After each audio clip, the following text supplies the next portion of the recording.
नमस्कार विद्यार्थियों, आपका हार्दिक स्वागत है। माध्यमिक शिक्षा बोर्ड की परीक्षाएं 12 फरवरी से शुरू होने वाली हैं और अब बहुत ही कम समय बचा हुआ है तैयारी करने के लिए। मैं आप लोगों के साथ पुराने पेपर और बोर्ड की वेबसाइट पे बेस्ट से बेस्ट जो कॉपी होती है उसको अपलोड किया जाता है, उस कॉपी को आपके साथ में मैं साझा कर रहा हूँ कि विद्यार्थी ने किस प्रकार उसमें उत्तर लिखे हैं। हिंदी अनिवार्य की है और सन 2025 की बोर्ड की एग्जाम की है। और इधर ये कॉपी है माध्यमिक शिक्षा बोर्ड राजस्थान अजमेर उच्च माध्यमिक परीक्षा 2025 की कॉपी है ये। और इसमें ये इस तारीख को एग्जाम लगी है। पिछले साल 24 मार्च को जो एग्जाम लगी है, अब की बार वो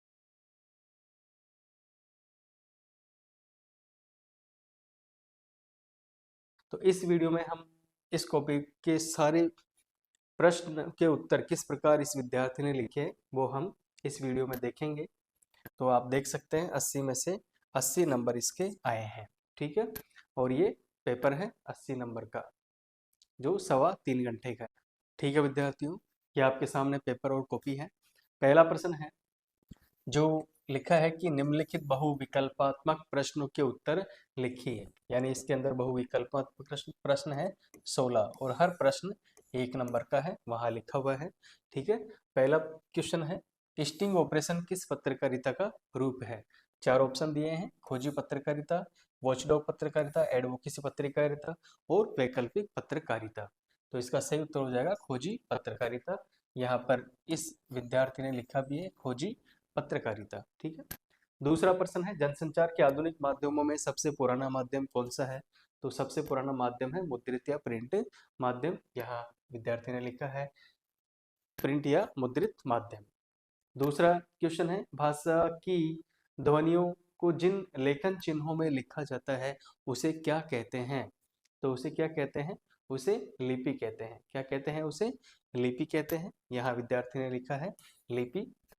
ठीक है, अगला प्रश्न है एक सीमित क्षेत्र में बोले जाने वाली भाषा के स्थानीय रूप को क्या कहा जाता है। तो उसके स्थानीय रूप को क्या कहा जाता है, बोली कहा जाता है। क्या कहा जाता है, बोली कहा जाता है। अगला जो प्रश्न है एक गीत शीर्षक कविता किस संग्रह से ली गई है। तो ये ली गई है निशा निमंत्रण कविता संग्रह से। कवितावली किस कवि की रचना है। तो कवितावली तुलसीदास जी की रचना है। छोटा मेरा खेत कविता में कवि को चौकोर खेत किसकी तरह लगता है। चौकोर खेत किसकी तरह लगता है, तो ये लगता है कागज के पन्ने की तरह है, कागज का पन्ना। अगला प्रश्न है भक्तिन का असली नाम क्या था। भक्तिन का असली नाम क्या था। तो भक्तिन का असली नाम क्या था, लक्ष्मण या लक्ष्मी। लक्ष्मण या लक्ष्मी इसका असली नाम था।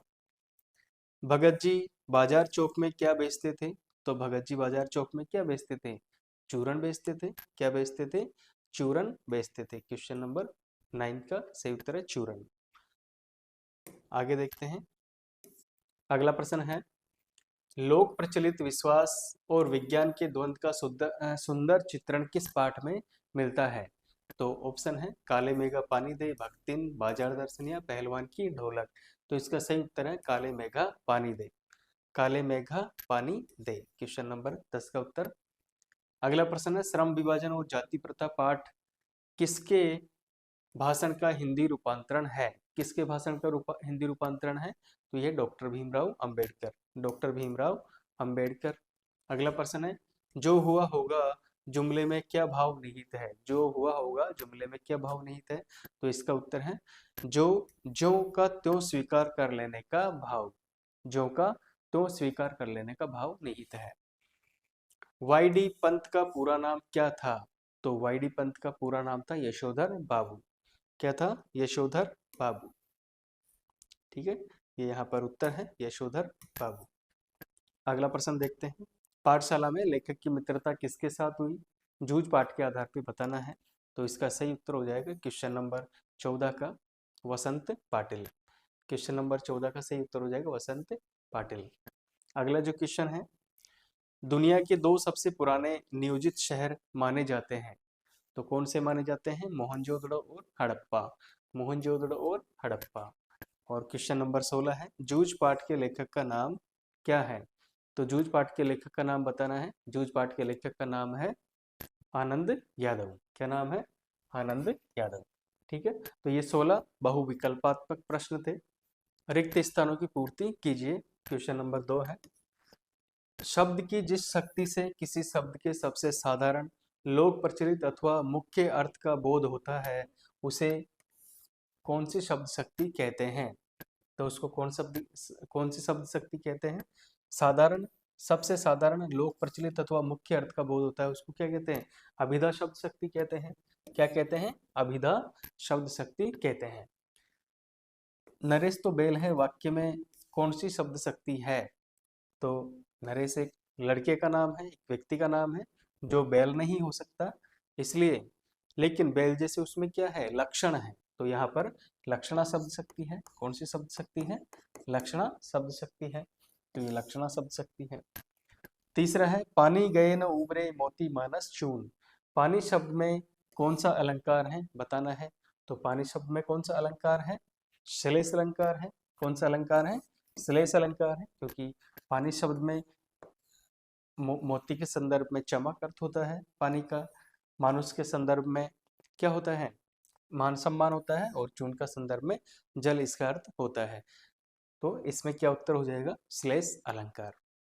अगला प्रश्न है, जब किसी व्यक्ति के एक अर्थ में कहे गए शब्द या वाक्य का कोई दूसरा व्यक्ति जानबूझकर दूसरा अर्थ कल्पित करे, तो वहां कौन सा अलंकार होता है? तो वहां कौन सा अलंकार होता है? क्वेश्चन नंबर 4 में वक्रोक्ति अलंकार। किसके आधार पर कह रहे हैं? वाक्य का कोई जानबूझकर कोई दूसरा अर्थ लेता है तो उसको वक्रोक्ति अलंकार कहते हैं। एनुअल शब्द का सही हिंदी शब्द क्या है? पारिभाषिक शब्द बताना है एनुअल। तो एनुअल का क्या है? वार्षिक है। शिविर शब्द के लिए सही अंग्रेजी शब्द क्या है? शिविर के लिए, तो शिविर के लिए क्या है? कैंप है। क्या है? CAMP, camp. ठीक है, शिविर के लिए क्या है? कैंप सही है शब्द। अब है क्वेश्चन नंबर 3। क्वेश्चन नंबर 3 है, क्वेश्चन नंबर 3 अवतरण है। अवतरण को आप पढ़ेंगे यहाँ पे, उसके बाद इसका उत्तर लिखना है। ठीक है, हम डायरेक्ट प्रश्न पढ़ रहे हैं और उसके उत्तर देख रहे हैं।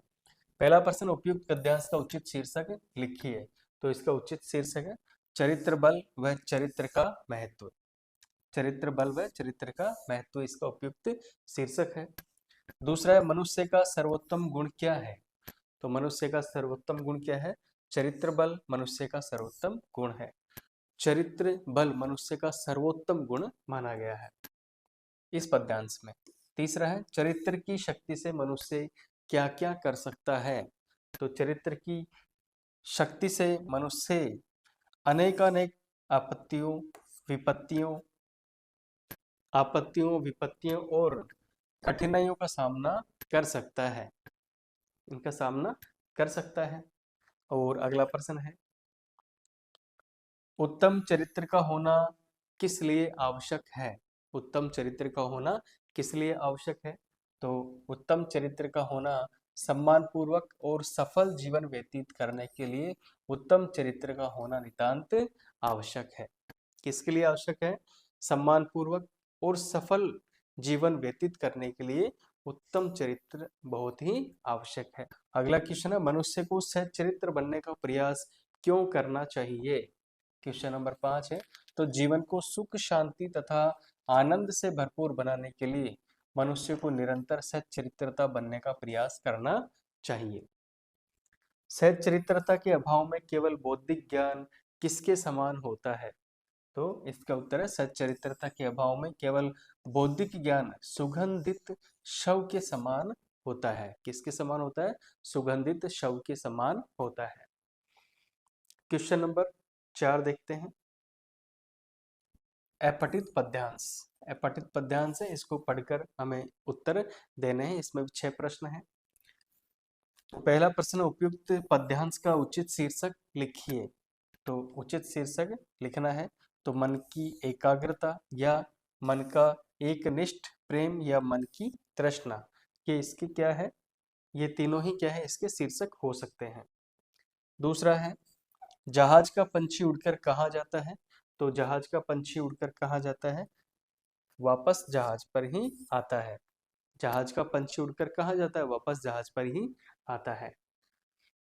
क्वेश्चन नंबर 3 है, गंगा के जल को छोड़कर कुआं खुदवाने वाले व्यक्ति को क्या कहा है? क्या कहा है उसको? तो इसका उत्तर है, गंगा के जल को छोड़कर कुआं खुदवाने वाले व्यक्ति को कवि ने दुर्भाग्य व्यक्ति कहा है। क्या कहा है? दुर्भाग्य वाला व्यक्ति कहा है। अगला प्रश्न है, करील के फल किसे अच्छे नहीं लगते हैं? तो इसका उत्तर है, करील के फल मधुकर को अच्छे नहीं लगते हैं। नेक्स्ट क्वेश्चन है, मेरा मन अनंत कहाँ सुख पावे, पंक्ति का भावार्थ लिखिए। तो इस पंक्ति का भावार्थ है, मेरा मन कहाँ से सुख पाएगा, क्योंकि यह तो यहाँ वहां घूमता फिरता है। और इसके बाद अगला प्रश्न है, पियासो शब्द का क्या अर्थ है? तो पियासो शब्द का अर्थ है प्यासा। क्या अर्थ है? प्यासा।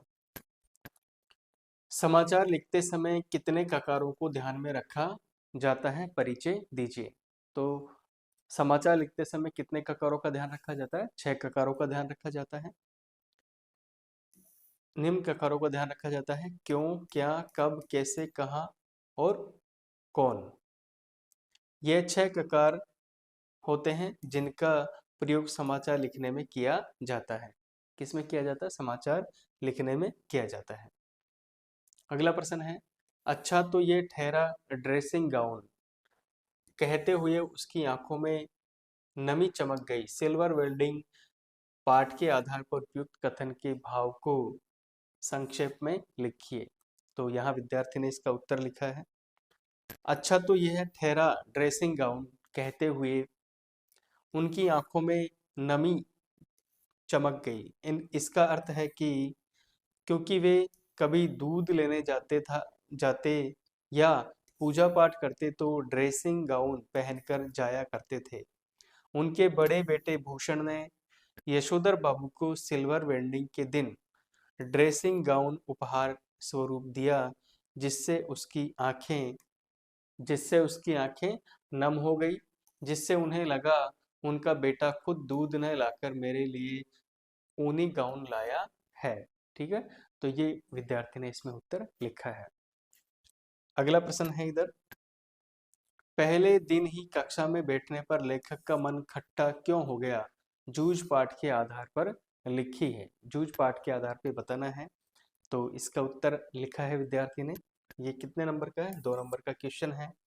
तो जूझ कहानी के लेखक आनंदा को स्कूल बहुत प्रिय था। उसके पिता उसके स्वार्थ के लिए आनंदा को स्कूल नहीं भेजा करते थे। आनंदा जब पहले दिन स्कूल गया तो उसे लगा कि जो स्कूल पहले अपनी लगती थी वह अब एकदम पढ़ाई से लगने लग गई है। आनंदा की कक्षा में एक शैतान लड़का भी था जिसने उसका गमछा खोल दिया था। आनंदा उससे बचने के लिए कक्षा के कोने में जाकर बैठ गया और उसे ऐसा लगा जैसे मिट्टी के बने कोवे पर अन्य कौवे आकर चोंच मारते हैं, वैसा उसके साथ वहां होने लगा। और उसकी कक्षा में 2 ही लड़के थे जिनको वह जानता है, वे भी कम होशियार है। तो ये विद्यार्थी ने इस प्रश्न का उत्तर लिखा है। ठीक है, अगला प्रश्न है, कैमरे में बंद अपाहिज कविता में रघुवीर साहनी ने किस सामाजिक विडंबना को उभारने का प्रयास किया है? तो क्वेश्चन नंबर 8 है। 8 का उत्तर देखते हैं। रघुवीर साय ने अपाहिज व्यक्ति पर हो रहे दुर्व्यवहार को उभारने का प्रयास किया है, क्योंकि मीडिया लोग अपने समाचार को लोकप्रिय बनाने के लिए अपाहिज व्यक्ति से अनेक सवाल करते हैं, जिससे कि वह अपना दुख बताने के साथ रो पड़े और उसे देखकर दर्शक भी रो पड़े। लेकिन ऐसा नहीं हुआ। मीडिया वालों ने दर्शकों से माफी मांगी। रघुवीर साय चाहते हैं कि सब लोगों में समानता स्वतंत्रता रहे। तो ये विद्यार्थी ने उत्तर लिखा है, इसको सही उत्तर माना है। अगला प्रश्न है, लुट्टन के सिर पर कसरत की धुन कब सवार हुई? पहलवान की ढोलक पाठ के आधार पर बताइए।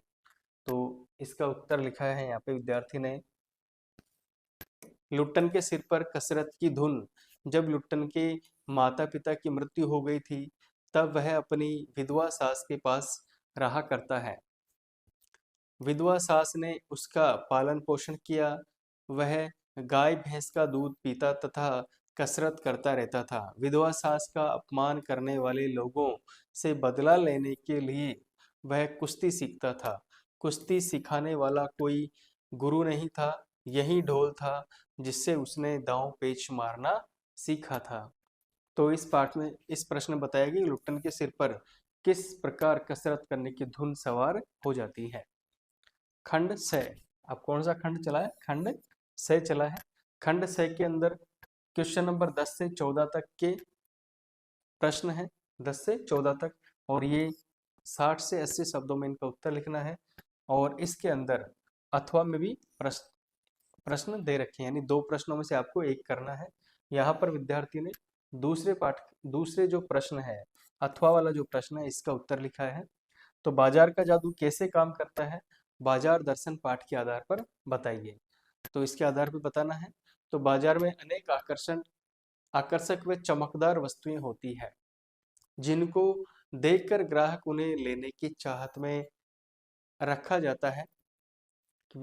कोई भी ग्राहक है उसको लेवे, इसलिए सजा सजा कर वहां पर बाजार में चीजों को रखी जाती है। अगर मन खाली हो तो बाजार का जादू खूब चलता है, और अगर मन बंद हो तो बाजार के जादू का असर कुछ नहीं होता है। बाजार में आने पर ग्राहक अनावश्यक वस्तुएं खरीद लेता है। बाजार का जादू उसी पर चलता है जिसकी जेब भरी हो और मन खाली हो, तथा मन बंद होने पर बाजार का जादू काम नहीं करता। ग्राहक इस जादू में फंसकर दुरुपयोगी वस्तुएं खरीदता जाता है। जब बाजार का जादू उतरता है तब उसे पता चलता है कि उसके द्वारा बहुतायत में खरीदी गई वस्तुओं से आराम के बजाय असुविधा ही हो रही है। ठीक है, तो इस प्रकार बाजार का जादू काम करता है। ये विद्यार्थी ने इसका उत्तर लिखा है। क्वेश्चन नंबर 11 है, यह एक यात्रा है जो चिड़िया फूल से लेकर बच्चे तक की है। पंक्ति के आधार पर कविता के बहाने कविता की मूल संवेदना लिखिए। यहाँ पर विद्यार्थी ने उत्तर लिखा है, कविता के बहाने कविता कुंवर नारायण से ली गई है, यानी कुंवर नारायण की कविता है। इस पंक्ति में चिड़िया की उड़ान एक सीमित क्षेत्र तक ही होती है, जबकि कविता अनंत काल तक लोगों को प्रभावित करती रहती है।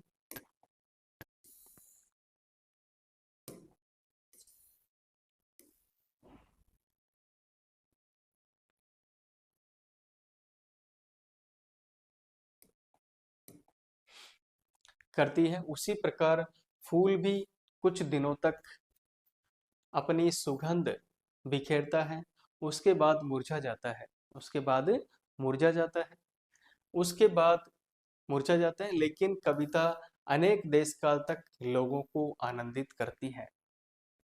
कविता की उड़ान बच्चे के समान है। बच्चे भी खेलते समय सब घर एक कर देते हैं।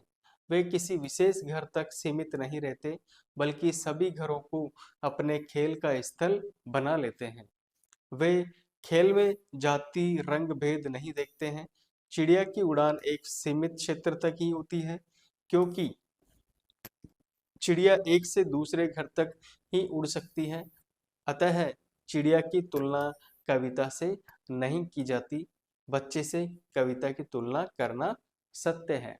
तो ये विद्यार्थी ने यहाँ इस प्रकार उत्तर लिखा है। अगला प्रश्न है क्वेश्चन नंबर 12। किशनदा के दिल्ली से चले जाने के बाद यशोधर बाबू ने किशनदा की किन परंपराओं को जीवित रखने की कोशिश की? तो इस प्रश्न का उत्तर है, किशनदा के दिल्ली चले जाने के बाद यशोधर बाबू ने किशनदा की हर परंपराओं को जीवित रखने की कोशिश की है। यशोधर बाबू को किशनदा का पुत्र कहा जाता है। किशनदा के दिल्ली जाने के बाद यशोधर बाबू ने होली पुजवाना, जन्यो पूजो के दिन कुमाऊं मानिया की पूजा कर रामलीला की पूजा के लिए घर पर एक कमरा दे देना, ऐसे अनेक कार्य किशनदा के बताए हुए करते थे। किशनदा का मानना था कि घर नहीं बनाना चाहिए। यशोधर बाबू किशनदा के आदर्शों पर चलते थे। किशनदा की तरह बिरला मंदिर जाकर वहां पूजा पाठ करते थे तथा संध्या समय भी पूजा पाठ किया करते थे। यशोधर बाबू सैर करने जाते थे। वे सुबह ऊनी गाउन पहनकर दूध लेने जाया करते थे। वे हाथ में छड़ी रखा करते थे। यशोधर बाबू के बेटे बेटी व पत्नी उनसे अलग रहते थे। पत्नी को भी उनका साथ न देकर बच्चों का साथ दिया करती थी, जिससे यशोधर बाबू अनेक कार्य किशनदा के वहां किया करते थे। तो इस प्रकार यहाँ विद्यार्थी ने उत्तर लिखा। अगला प्रश्न है क्वेश्चन नंबर 13। क्वेश्चन है हरिवंश राय बच्चन अथवा धर्मवीर भारती का साहित्यिक परिचय लिखिए। धर्मवीर भारती का भी लिख सकते हैं या हरिवंश राय बच्चन जी का लिख सकते हैं। तो यहाँ हरिवंश राय बच्चन जी का साहित्यिक परिचय विद्यार्थी ने लिखा है कि इनका जन्म सन 1907 इलाहाबाद उत्तर प्रदेश में हुआ। प्रमुख रचनाएं मधुशाला, मधुबाला, मधुकलश, निशा निमंत्रण, मिलन यामिनी, सतरंगिणी, आरती अंगारे, नए पुराने झरोके, आकुल और अंतर, नीड़ का निर्माण तीर, श्रृंखला की टूटी फूटी कड़ियां, क्या भूलूं क्या याद करूं, मैकबेत अनुवाद, प्रवासी की डायरी, सोपान, 10 द्वार से सोपान तक, हेमलेट आदि प्रमुख कृतियां उनका वाङ्मय बच्चन ग्रंथावली के 10 खंडों में प्रकाशित है। मृत्यु सन 2003 मुंबई में हुई। विशेष तथ्य हरिवंश राय बच्चन हालावादी युग के कवि हैं। हरिवंश राय बच्चन द्वारा रचित निशा निमंत्रण से दिन जल्दी जल्दी ढलता कविता ली गई है। तो यहाँ पर विद्यार्थी ने रचनाओं को ही लिखा है ज्यादातर और यही इम्पोर्टेंट होती है। बाकी साहित्यिक परिचय में साहित्यिक का योगदान आता है, उनकी भाषा कैसी है लिखा है, हालावादी दर्शन कवि है। ठीक है, तो ये उत्तर विद्यार्थी ने लिखा है। अगला प्रश्न है क्वेश्चन नंबर 14। फीचर कितने प्रकार के होते हैं समझाइए। या हथवा में सूचनाओं के प्रमुख स्रोत कौन से हैं लिखिए। तो यहाँ विद्यार्थी ने अथवा वाला क्वेश्चन हल किया है। सूचनाओं के प्रमुख 4 माध्यम होते हैं, मुद्रित या प्रिंट माध्यम, रेडियो, टेलीविजन और इंटरनेट। मुद्रित माध्यम, इनमें पत्रकार को लिखते समय ध्यान रखना है कि इसमें कोई अशुद्धि न हो और भाषा सरल होनी चाहिए। ये आधुनिक मीडिया का सबसे पुराना माध्यम है। इसका आविष्कार गुटेनबर्ग में किया था। भारत का पहला छापाखाना 1956 में गोवा में खोला गया। ये विद्यार्थी ने लिखा। रेडियो है, ये एक श्रव्य माध्यम है।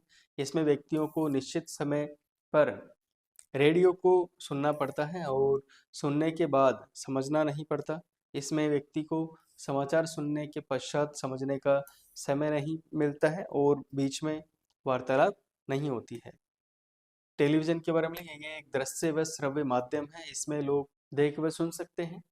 यह अनपढ़ व्यक्ति के लिए उपयोगी माध्यम है। यह बच्चों के शारीरिक व मानसिक विकास में वृद्धि करता है। और इंटरनेट के बारे में लिखा है, ये आधुनिक युग तीव्र और लोकप्रिय है। इसमें लोग किसी भी समय पर पढ़ व सुन सकते हैं। इसे व्यक्ति कभी भी किसी भी समय पढ़ सकता है व समझ सकता है। इसमें प्रिंट मीडिया, टीवी, रेडियो आदि माध्यम उपस्थित होते हैं। इसमें दूर बैठे लोगों से बातचीत कर सकते हैं। विद्यार्थी को जैसा प्रश्न समझ में आया उसने वैसा उत्तर लिख दिया है और चेक करने भी इनको 3 में से 3 नंबर दिए हैं। क्वेश्चन नंबर 15 है, इसमें सप्रसंग व्याख्या करनी है। ये 6 नंबर का प्रश्न है और यहाँ पर अथवा दिया गया है। विद्यार्थी ने ये वाला क्वेश्चन हल किया है। जन्म से ही वे अपने साथ लाते हैं कपास, पृथ्वी घूमती हुई आती है उनके बेचैन पैरों के पास। जब वे दौड़ते हैं बेसुध छतों को नरम बनाते हुए, दिशाओं को मृदंग की तरह बजाते हुए, जब वे पेंग भरते हुए चले आते हैं, डाल की तरह लचीले वेग से अक्सर छतों के खतरनाक किनारों तक उस समय गिरने से बचाता है उन्हें सिर्फ उनके ही रोमांचित शरीर का संगीत। तो ये आलोक धनवा की पतंग कविता है। इसका सप्रसंग व्याख्या विद्यार्थी ने क्या लिखी, आइए पढ़ते हैं। अब विद्यार्थियों ये सप्रसंग व्याख्या ये छोटी मोटी नहीं है, 6 अंकों की है और 6 अंकों की होने की वजह से इन प्रश्नों को आपको छोड़ना कतई नहीं है। तो आइए कैसे लिखते हैं इसका उत्तर देखते हैं। प्रसंग यह पद्यांश हमारी पाठ्यपुस्तक आरोह के पतंग से लिया गया है, जिसके कवि आलोक धनवा है। इसमें कवि बच्चों को कपास के समान कोमल बताता है। कैसे बताता है? कपास के समान कोमल बताता है। व्याख्या है, बच्चे जन्म से ही कपास के समान कोमल होते हैं। ऐसा लगता है कि वे पृथ्वी पर नहीं घूम रहे, बल्कि पृथ्वी ही घूमती हुई उनके बेचैन पैरों के पास आती है। जब वे छतों पर दौड़ते हैं तो उन्हें छत की कठोरता का पता नहीं चलता तथा सभी दिशाओं को मृदंगी की तरह बजाते हुए जब वे कठोर छतों पर चलते हैं तो उन्हें छतों के खतरनाक किनारों से डर नहीं लगता और पतंग की डोर के सहारे इधर-उधर भागते हैं। उस समय छत के किनारों से उनका रोमांचित शरीर ही उन्हें बचाता है और वे छतों को पार करते हैं, जिससे उनका रोमांचित शरीर का संगीत ही उनका साथ देता है। विशेष में लिखा है, भाषा सरल व प्रभावपूर्ण है। भाषा में तत्सम शब्दों का प्रयोग हुआ है। इसमें अनुप्रास अलंकार का प्रयोग है। इसमें बच्चे के उत्साह के बारे में बताया गया है। ये भाषा छंद युक्त है। ये भाषा छंद मुक्त है। इसमें बच्चों के रोमांचित शरीर का वर्णन है। बच्चों के निडर रहने के बारे में भी बताया गया है। तो इस प्रकार सप्रसंग व्याख्या इसकी विद्यार्थी ने लिखी। अगला प्रश्न है क्वेश्चन नंबर 16। गद्यांश की सप्रसंग व्याख्या करनी है और ये 6 नंबर का प्रश्न है।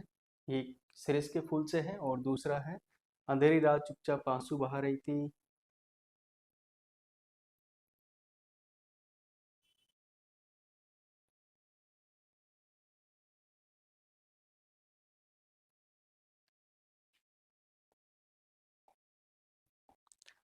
तो इस प्रश्न अगला प्रश्न है क्वेश्चन नंबर 16।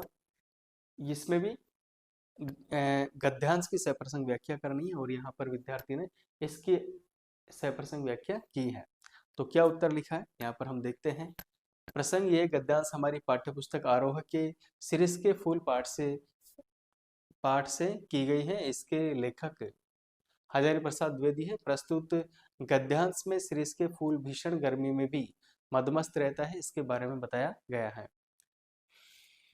व्याख्या, लेखक कहता है कि सिरिस का फूल वसंत के आगमन पर लहक उठता है, अर्थात मदमस्त रहता है। आषाढ़ का महीना आने पर भी सिरिस के फूल पर कोई प्रभाव नहीं पड़ता, वह मदमस्त टहलता है। आषाढ़ के दिनों में भी यह फलता फूलता रहता है तथा यह अत्यंत कोमल होता है। जब गर्मी में प्यास लगती है और हृदय सूखता रहता है, तब भी सिरिस का फूल फलों से लदा रहता है। एकमात्र सिरिस कालजयी सन्यासी की भांति जीवन के हर सुख दुख में टहलता रहता है।